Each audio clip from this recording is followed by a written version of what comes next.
Hello, everyone. Welcome to Fit RX. I'm your host, Dr. Greg Dennis. And as you know, this is a podcast about optimizing your health. And, we talk a lot about nutrition, we've talked about weight loss, but one thing we really haven't talked about is emotional health. And it really is so important in just the overall health. And I've talked a little bit about cortisol levels, and when we're stressed out, our cortisol levels are high. And if your cortisol levels are high, it's going to be difficult to lose weight, and it's going to be difficult to just really optimize, your overall health. You're not going to sleep as good, especially with what we're going through now with COVID. I have seen a huge increase in anxiety and depression. And so we're going to spend today just talking about a specific way through meditation to just help with our kind of emotional health.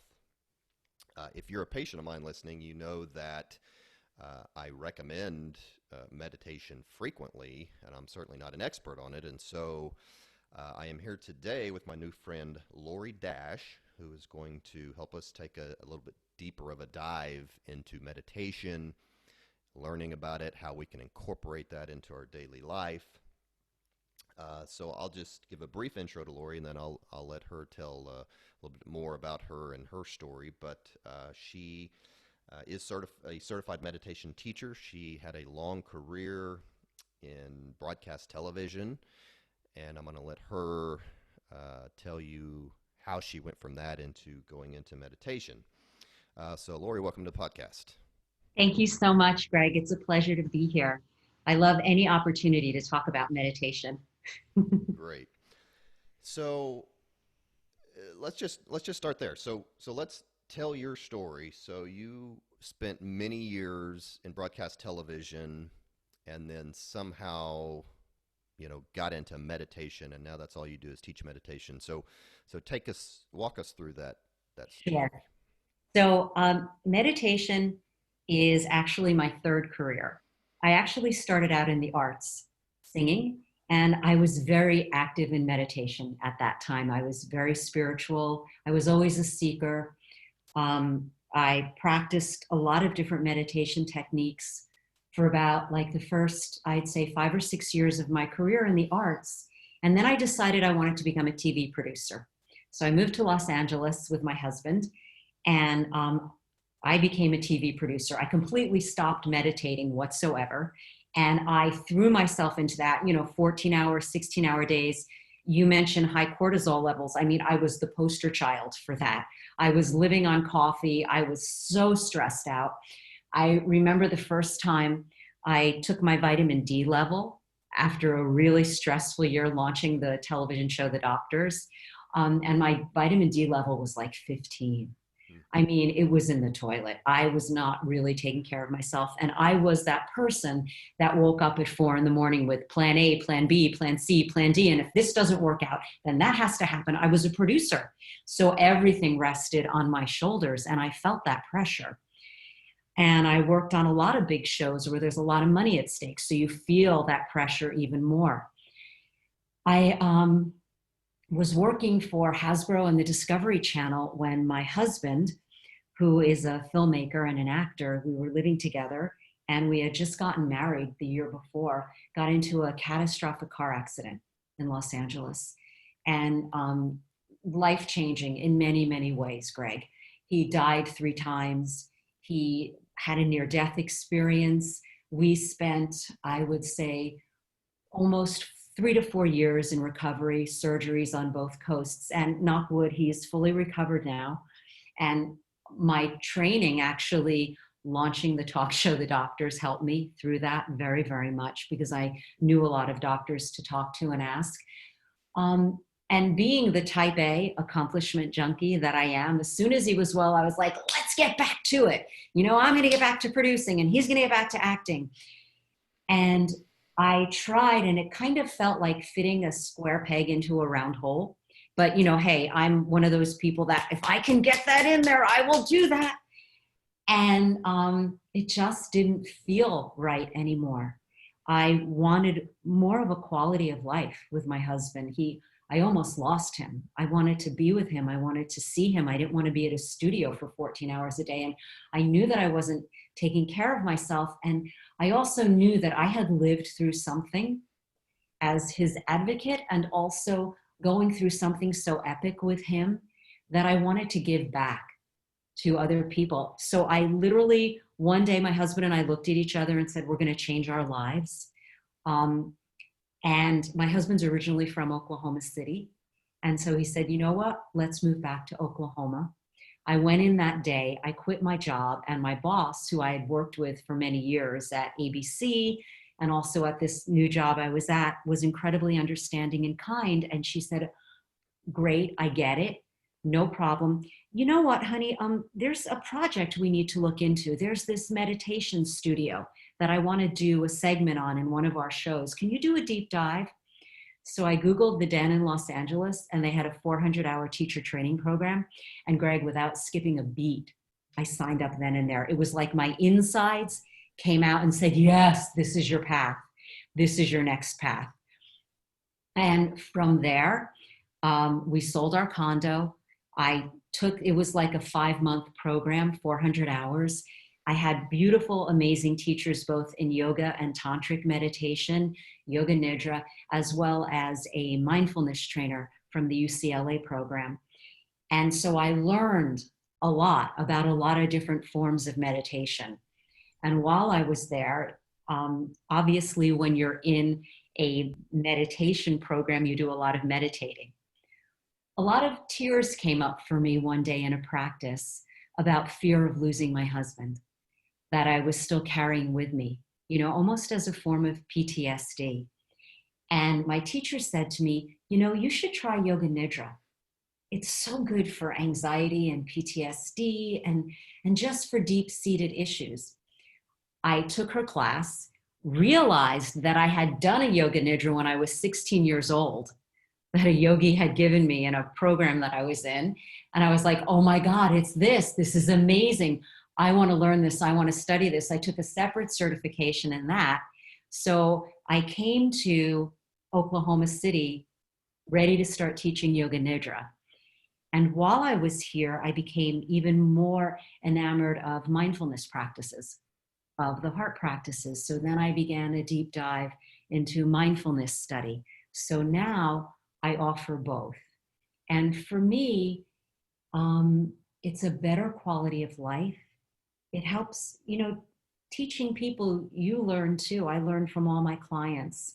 I feel like I'm doing something in my life for the first time that I really care about, like in a way that just isn't like making money or being famous or being successful or people thinking I'm wonderful, but rather I have an opportunity in my life now to give something to people and to share what I've learned.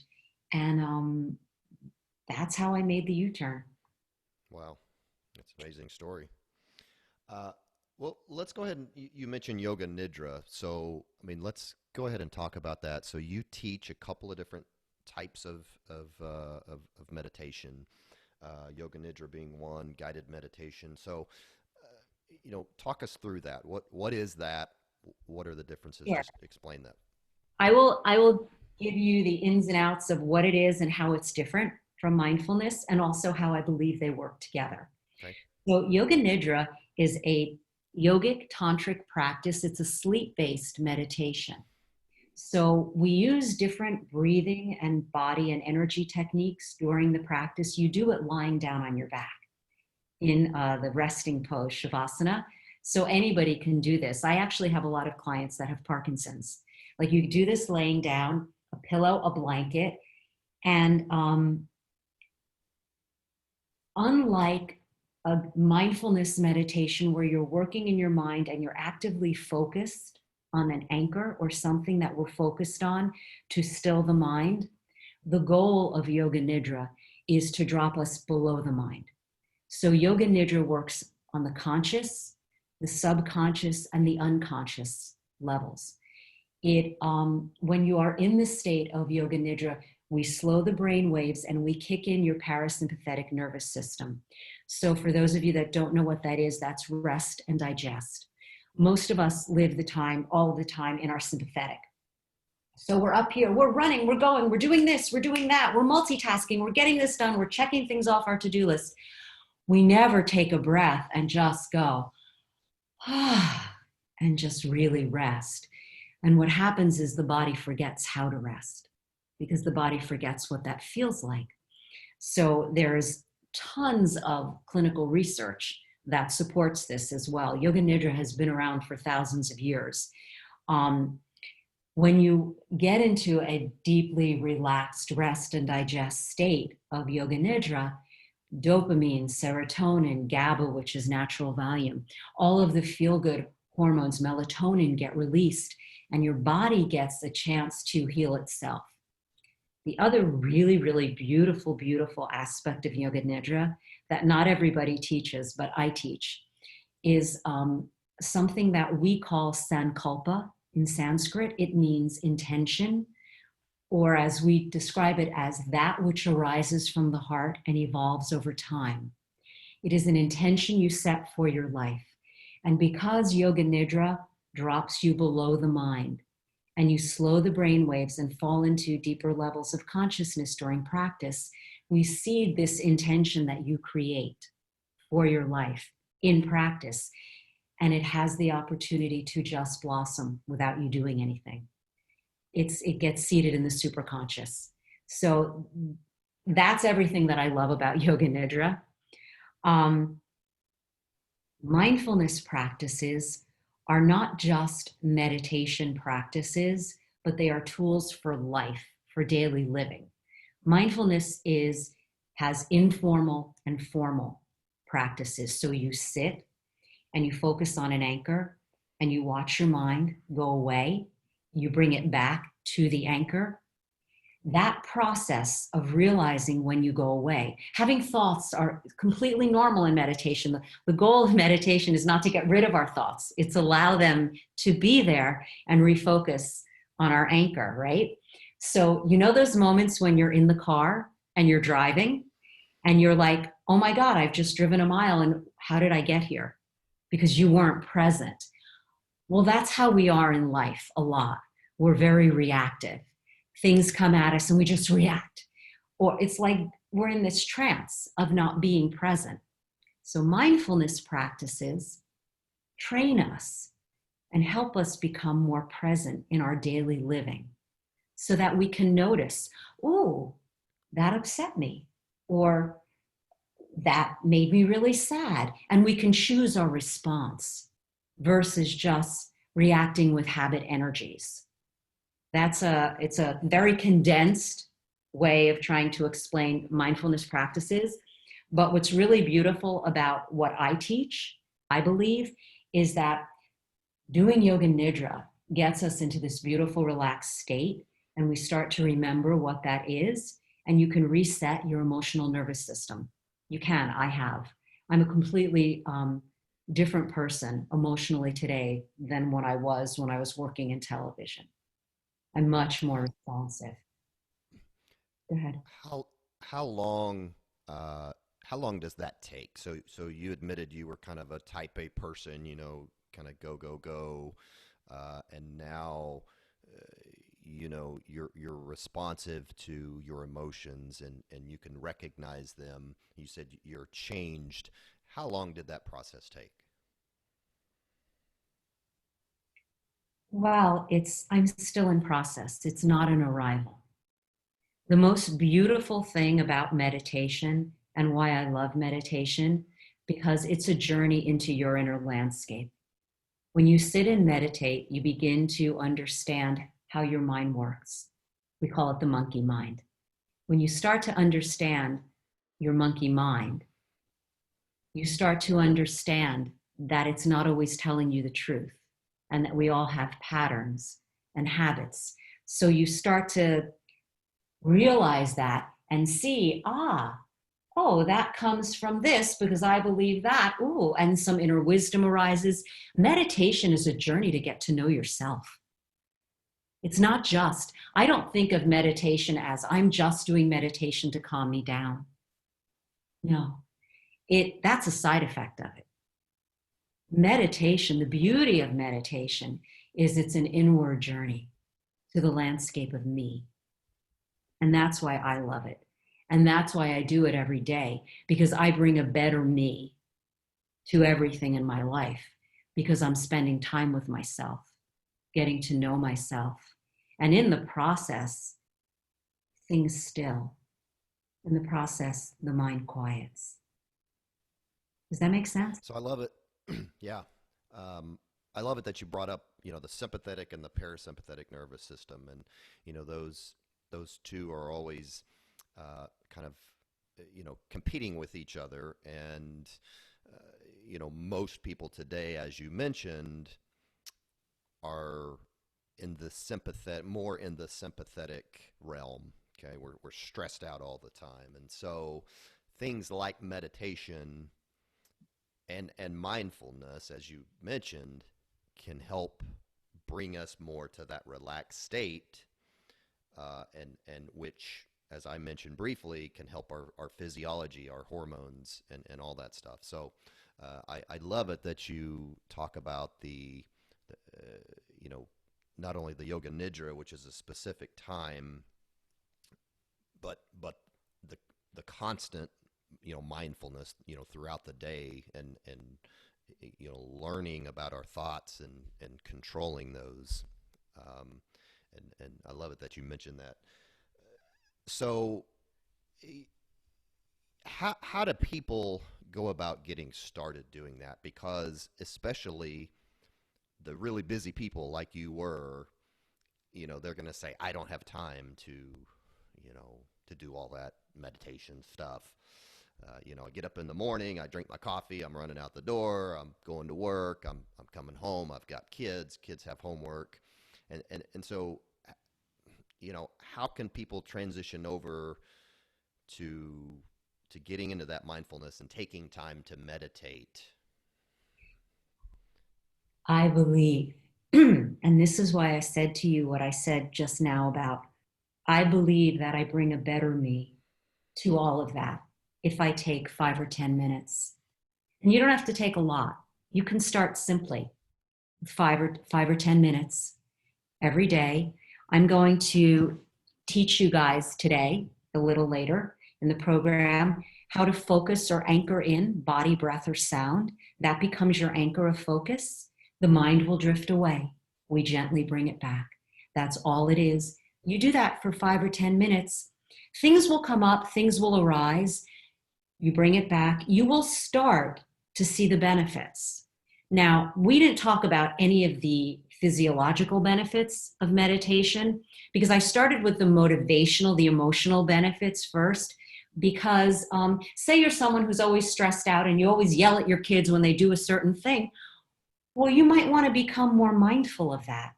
Meditation will help you become more mindful to change that reaction. You understand? But when we're so busy, stressed out, and especially if we think we don't have time for anything, that urgency of that time and that stress puts another level of stress on us and raises your cortisol. But I want to tell you, because you are a doctor, so this will be really important to all of your patients. There are tons of clinical research, not only on mindfulness, because most psychologists in America have studied a lot of mindfulness practices. All of my teachers are psychologists. But also Yoga Nidra and meditation as a whole. Transcendental meditation, TM, has a lot of research behind it. So we find that if you meditate, a regular practice, usually they recommend 20 minutes, right? But if you can only do 5 or 10 to start, that's great. That's wonderful. Start somewhere and start with less, because your body will want to start to crave more. You're going to want to have that time to yourself. It's your time.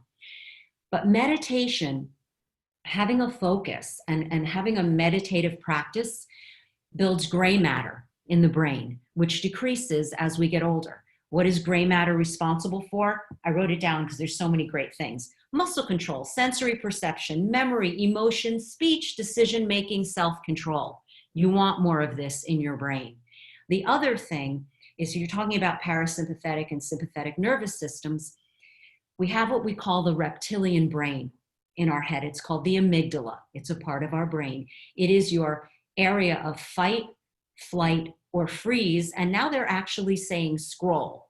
And it's instilled in us from prehistoric times when we had to run from saber-toothed dragons.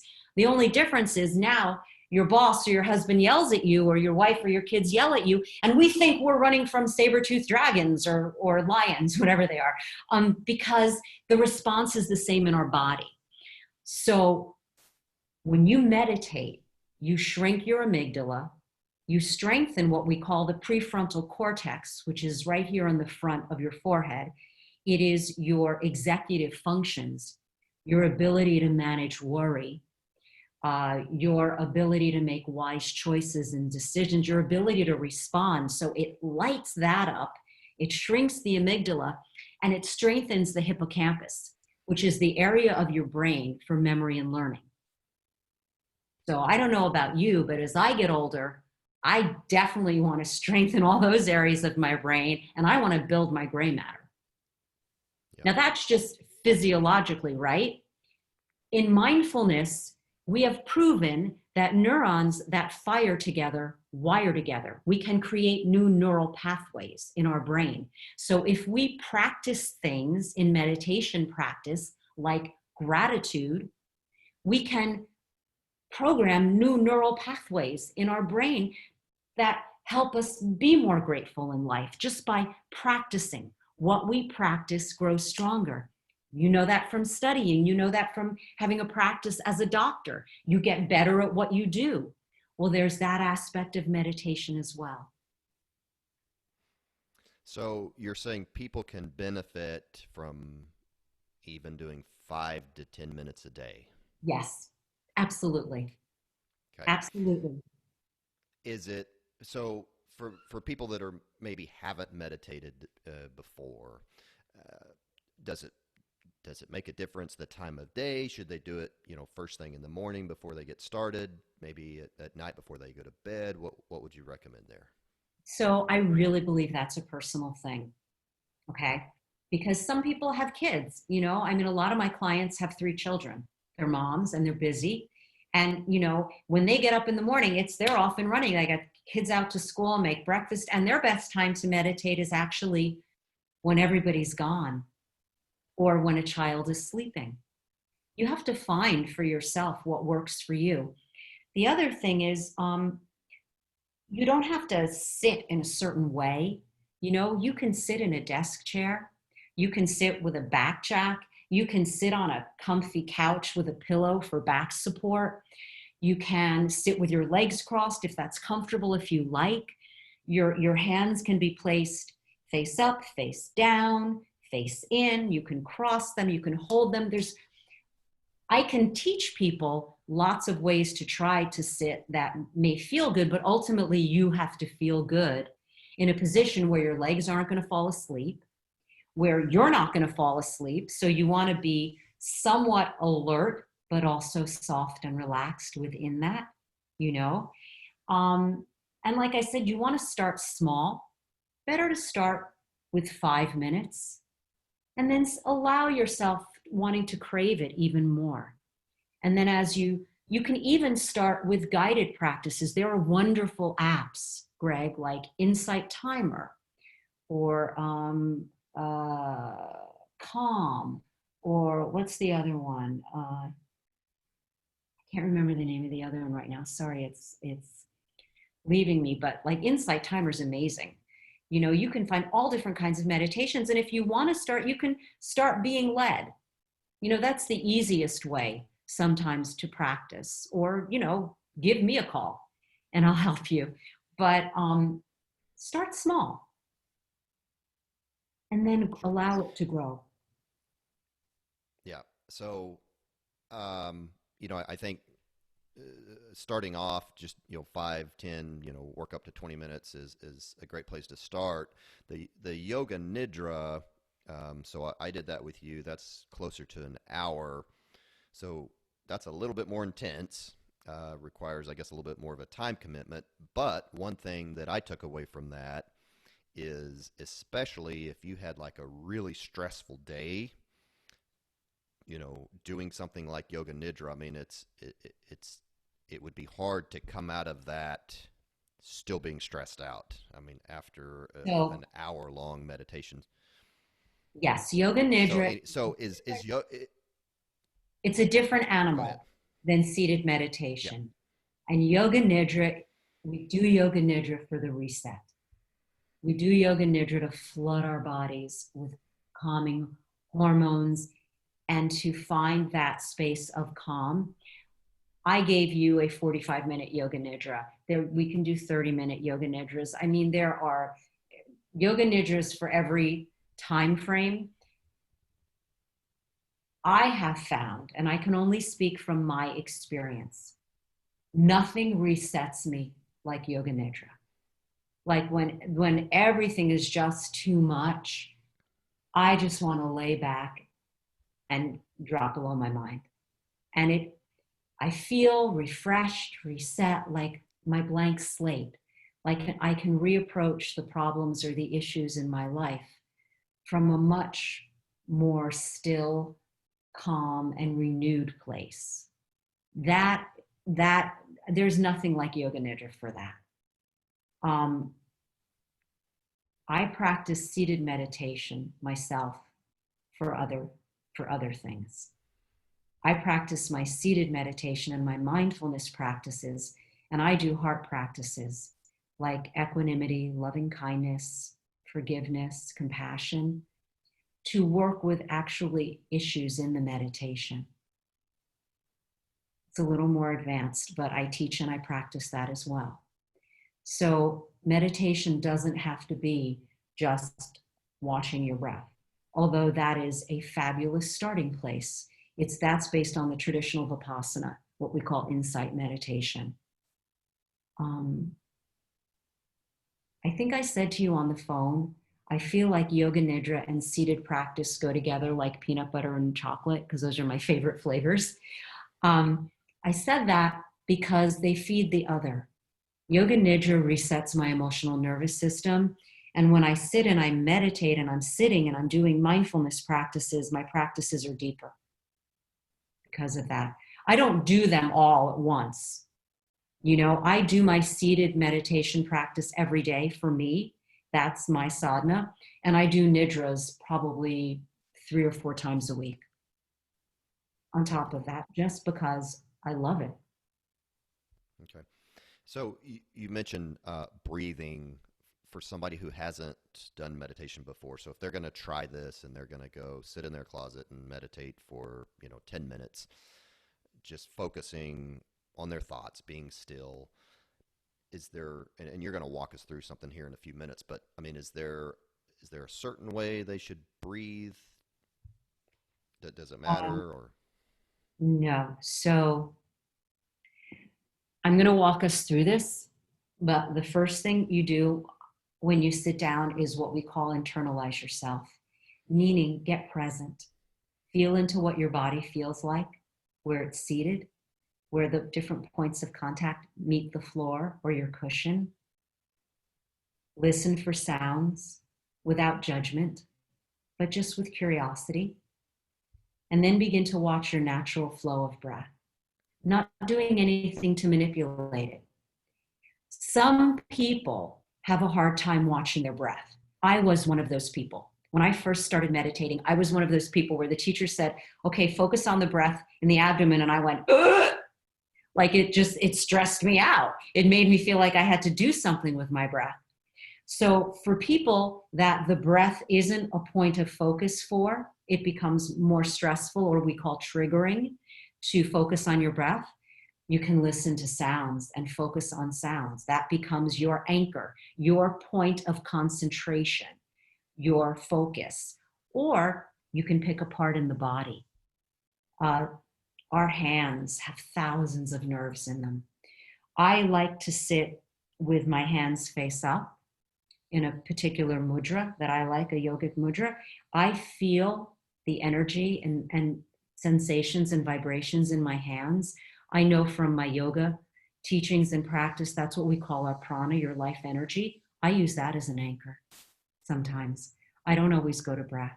So breath is an option, and we teach it either at the nostrils, the chest, or the abdomen, wherever you feel it most.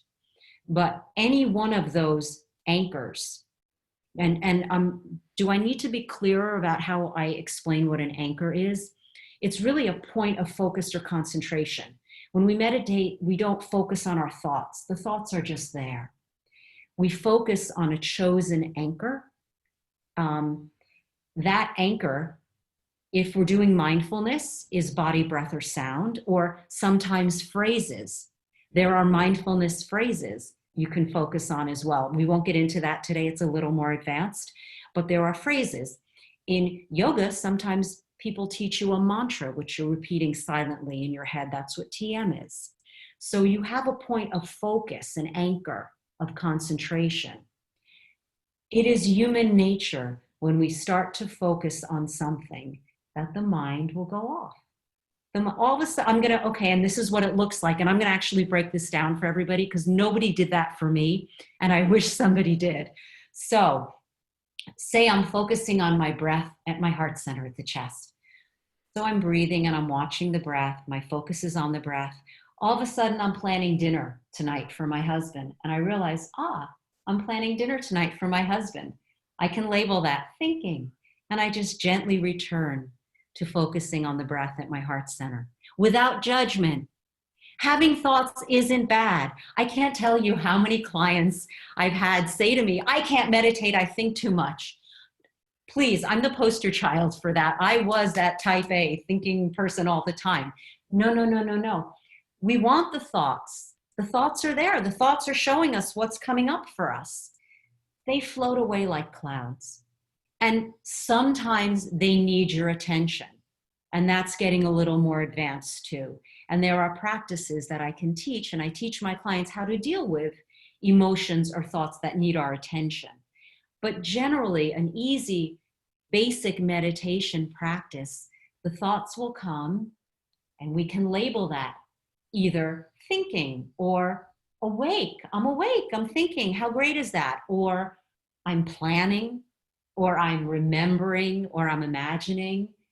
And you don't have to label it. You can just realize in the moment, I've drifted off. Come back to the anchor. Come back. It's a constant practice of beginning again. What that does is it trains our minds to realize in life when we're in trance. You get it? How it's a mirror. Mindfulness meditation in a seated practice is a mirror for our lives. We're focused on doing something. We're driving in the car. That's the best example. We don't remember how we got there. And all of a sudden, we're awake. I'm seated, focused on an anchor. And all of a sudden, I've drifted off. It's the same thing as like being in the car, not knowing where I was. So in life, I can realize in the moment, I just wasn't listening to the last 5 things Greg just said to me. That's what meditation teaches you. Does that make sense? Yeah.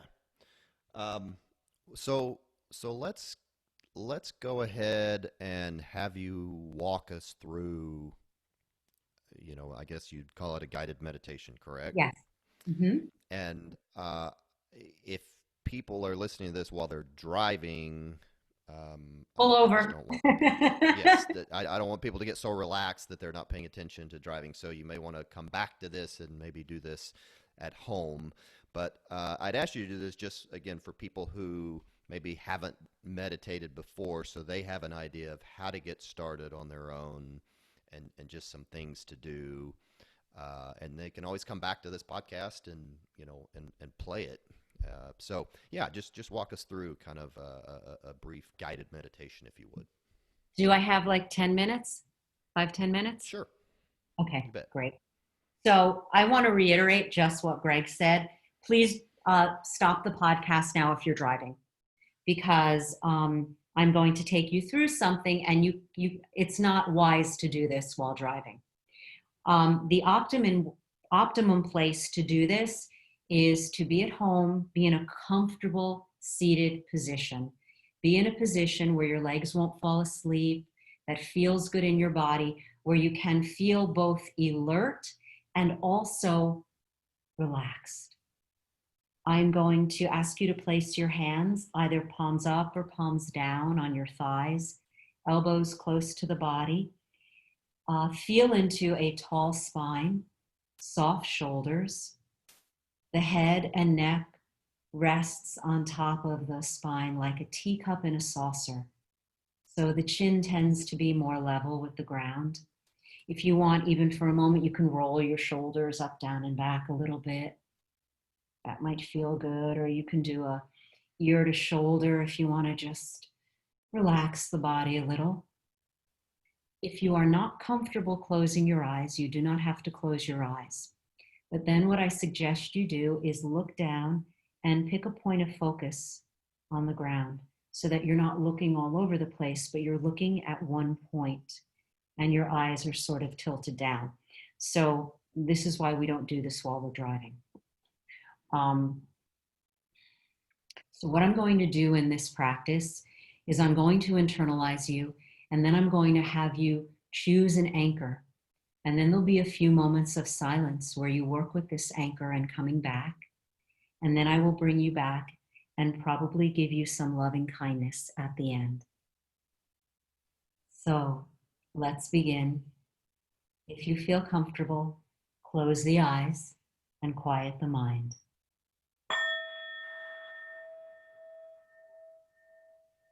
Let's just take a deep inhale through the nose. Exhale it out through the mouth. One more just like that. Inhale through the nose. And exhale. Gently close the lips. Continue to breathe in and out through the nose. Just begin to feel into your body.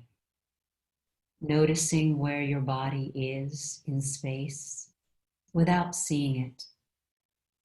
If your feet are touching the floor, feeling the soles of the feet on the floor, the backs of the legs on the chair or cushion. If the legs are crossed, where the legs touch each other. Feeling the buttocks and support. If there is support in the back, feeling into the back. Noticing where the hands touch the thighs.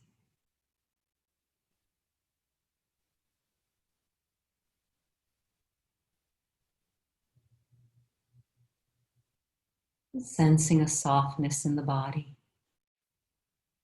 Noticing the breath in the abdomen and softening there.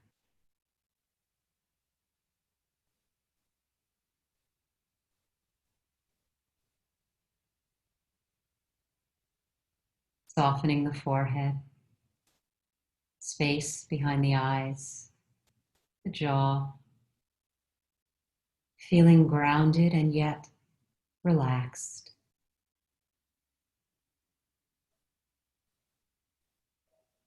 Taking a moment to notice sounds around you. Listening to what can be heard without a like or a dislike, but rather just a curiosity. What is there?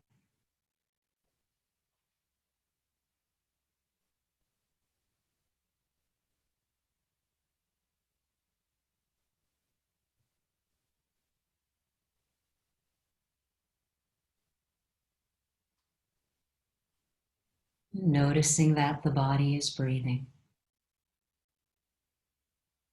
Noticing the breath at the nostrils moving in and moving out.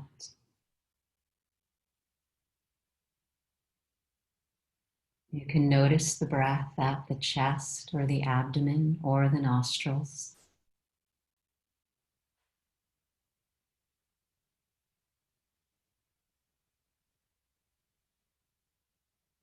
Noticing the temperature of the breath, cool on the way in, warm on the way out.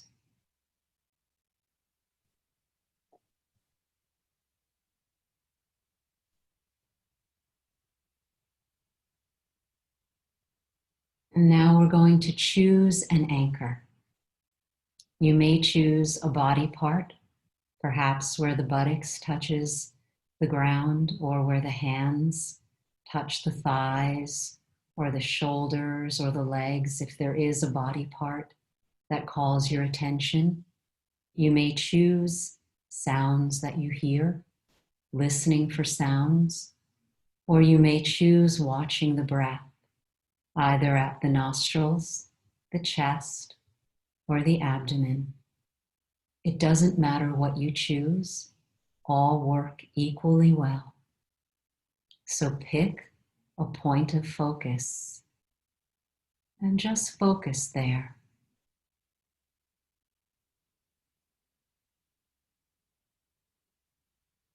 If you've picked a body part, feel into that body part as your focus.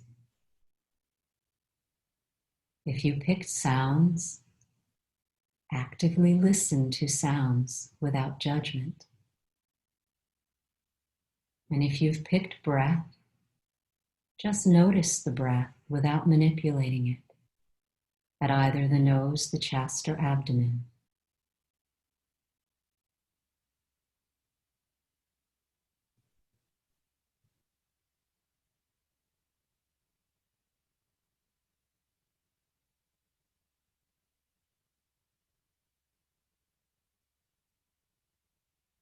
We'll notice the mind wanders away.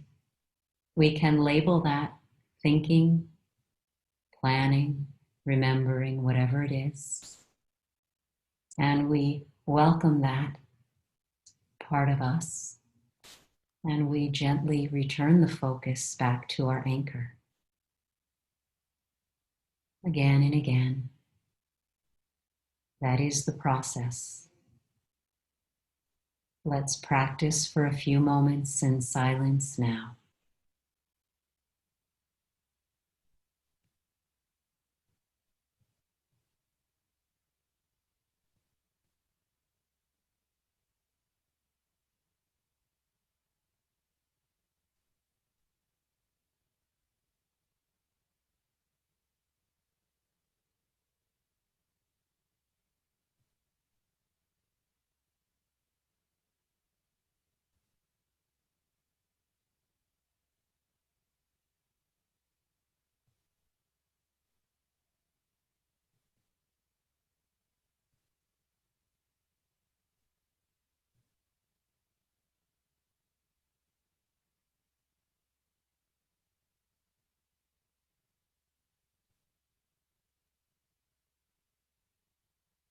When the mind wanders, just gently bring it back.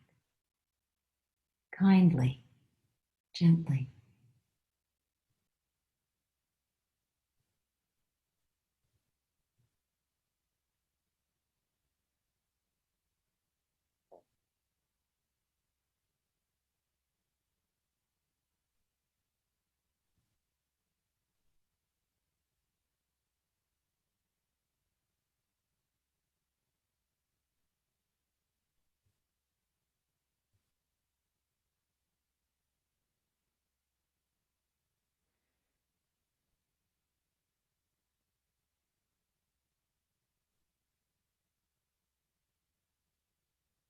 Now take the left hand and place it on the heart center, just resting there. Just begin to send yourself some loving kindness phrases, well-wishing to yourself, silently repeating after me in your mind. May I be at ease. May I be at ease.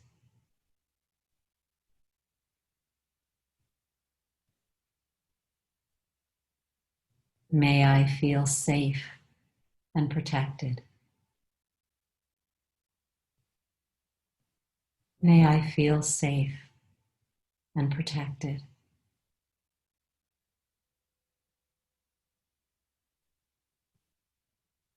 May I be free from worry. May I be free from worry.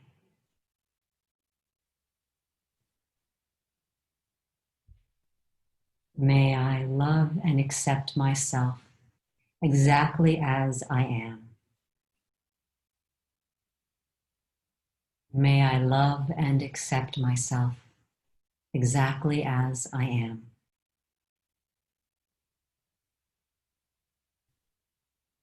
May I be full of loving kindness. May I be full of loving kindness.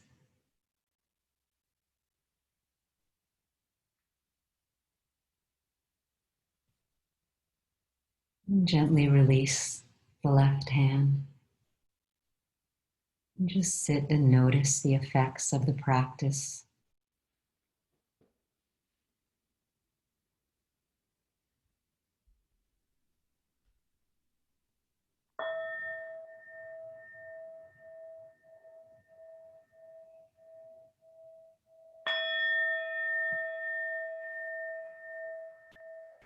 And very slowly and gently just begin to bring yourself out of practice, stretching.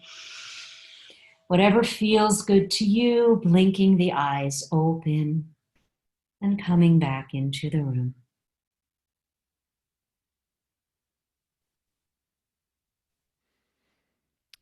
Very good. Well, thank you for doing that. And if you listen to this podcast, you know that it's ultimately about optimizing your health. And I really feel like that meditation is an important piece of that, which is why I'm talking about it today. So I would really encourage you guys to incorporate meditation daily if you can and practice mindfulness. And so, Lauree, thank you for helping us out with all that. So, how can people find you? Sure, thank you. I have a website. It's called meditationrebound.com. So feel free to go to that. I'm Okay. also on Instagram at Lauree Dash, and I spell my name Lauree, Creative Parents, Dash. So I'm on Instagram. I'm also on Facebook. Um, I teach, if you're interested in the Yoga Nidra class, I teach a class at Soul Yoga on Thursday nights at 7:30, that's half an hour, and Sundays at 6 p.m., that's an hour. And in the full hour, I do the big journeys. I write journeys. I'm a writer as well, guys. So the shorter class doesn't have the big journey, but the longer class does. Um, and I just wondered, can I ask you, Greg, how you found that?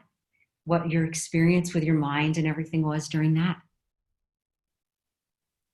during the practice? Yeah, you talking about when we did the Yoga Yeah, yeah, Nidra? yeah, yeah, yeah, yeah. Um, Let me think. So your question is, How was repeat that the for you? question for me. What did you pick as your anchor? And what did you find when you went away and came back? What was that? How was that for you? Um, it it was very relaxing. You know, as I mentioned, um, it would, I realized it would be hard if you had a stressful day. It would be hard to come out of that not relaxed anymore. Or not relaxed. And so I thought that was great. For just for somebody that just had a really stressful day to do that. And I mean, you're just going to be calm. So that was one takeaway. Um, you know, second takeaway was, it's been a few weeks since we've done that. So um, yeah, you had me focus. Um, focus on I don't remember if it was focusing on a word or focusing on something, but I just remember, I think, success, came in my mind. And I'm, uh, I'll probably edit this part out, but I'm going into a new venture, in my Lovely. practice. And so success, Love. success kept coming into my mind. So I don't But know if also that answered your question or today, not. I meant today when you were meditating. Oh, just Was today. it, Oh, I'm sorry. I thought you were talking that's about the okay. when we did the yoga No, nidra no, before. I'm So talking about today. Did you find it was, and there's a reason I'm bringing it up, because sharing the experience of meditation, what we go through in our heads, helps people. because everybody has their own experience, right? But if we talk about it, then it normalizes, oh, I didn't feel like doing it, or it was hard, or I got mad at myself, or my mind was very busy today, or Hmm. whatever the experience was. Do you know what I mean? So that's why Hmm. I was just asking you out of curiosity, what was your experience like today? Yeah. Very relaxed and I guess focused on the probably the first half, and then towards the end, uh, I started getting distracted. Just like you said, Good. thinking about other things, thinking about what I had to Yes. do. But yeah, first part of it, very just relaxed, and so it was good. So, what you call distractions, right? Remember when I Hmm. said in the beginning, when I sit down to meditate, I feel like it's a journey and I have no idea what's going to come up for me. Like, where's my mind or my higher self going to take me today? What you call distractions in your mind, right? That's showing you what your mind thinks about. That's giving you information. Remember, I said mindfulness is about noticing? Hmm. Noticing the kinds of thoughts that we have all the time can be incredibly enlightening. That kind of it's half meditation, half self-inquiry. Hmm. Yeah. Those distractions aren't bad. Yeah. Very good. Well, one final question. I always ask my guest on the podcast to leave us with one tip that people can do to improve their health today. I know we've been talking about meditation, so it can be about that or it can be about something completely different. But what would you say to that?